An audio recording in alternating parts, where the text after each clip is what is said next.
আওয়ামী লীগকে নিষিদ্ধ করায় প্রথম সংস্কার বলে মন্তব্য করেছেন জাতীয়তাবাদী গণতান্ত্রিক আন্দোলন এনডিএম-এর চেয়ারম্যান ববি হাজ্জাজ।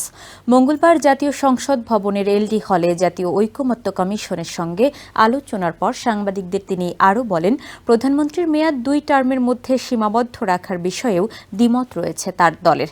সংলাপের আগে জাতীয় ঐকমত্য কমিশনের সহসভাপতি আলী রিয়াজ বলেন, আগামী মে মাসে রাজনৈতিক দলগুলোর সঙ্গে প্রাথমিক সংলাপ শেষ হবে।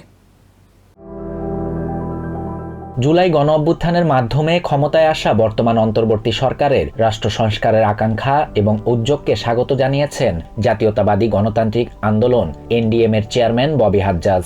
তিনি বলেন, গণঅভ্যুত্থানের মাধ্যমে গঠিত এই সরকারের দায়িত্ব ছিল টেকসই ভবিষ্যৎ বিনির্মাণের জন্য ফ্যাসিবাদী সংগঠন হিসেবে আওয়ামী লীগের বিচার করা, কারণ আওয়ামী লীগকে নিষিদ্ধ করাই সর্বপ্রথম সংস্কার। মঙ্গলবার জাতীয় সংসদ ভবনের এলডি হলে জাতীয় ঐকমত্য কমিশনের সঙ্গে আলোচনার পর সাংবাদিকদের এসব কথা বলেন তিনি। টেকসই ভবিষ্যৎ বিনির্মাণের জন্য ফ্যাসিবাদ সংগঠন হিসেবে আওয়ামী লীগের বিচার করা, কারণ আওয়ামী লীগকে নিষিদ্ধ করাই সর্বপ্রথম সংস্কার বলে আমরা মনে করি। এনডিএম চেয়ারম্যান বলেন, রাষ্ট্রপতি পদে নির্বাচনের জন্য সাবেক কোনো প্রধানমন্ত্রীর অযোগ্যতার প্রস্তাবটিতে একমত হয়নি তার দল।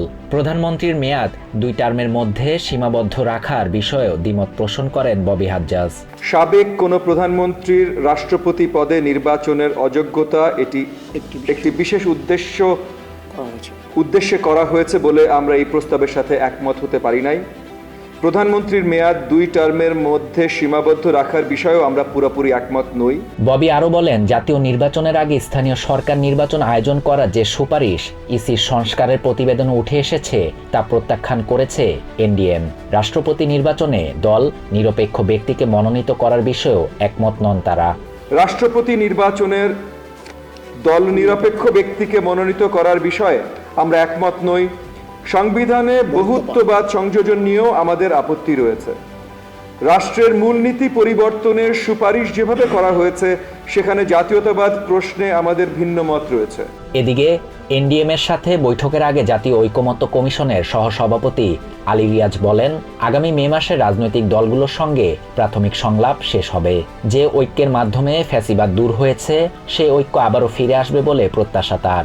এদিন বিকালে গণতান্ত্রিক বিপ্লবী পার্টি ও বিপ্লবী কমিউনিস্ট লীগের সঙ্গেও বৈঠক করে ঐকমত্য কমিশন। বাংলাদেশের মানুষ যেন আর কোনো ফ্যাসিবাদের সম্মুখীন না হয় এমন প্রত্যাশার কথা জানায় দল দুটি। Shahriar Shafat, TVN 24 news desk.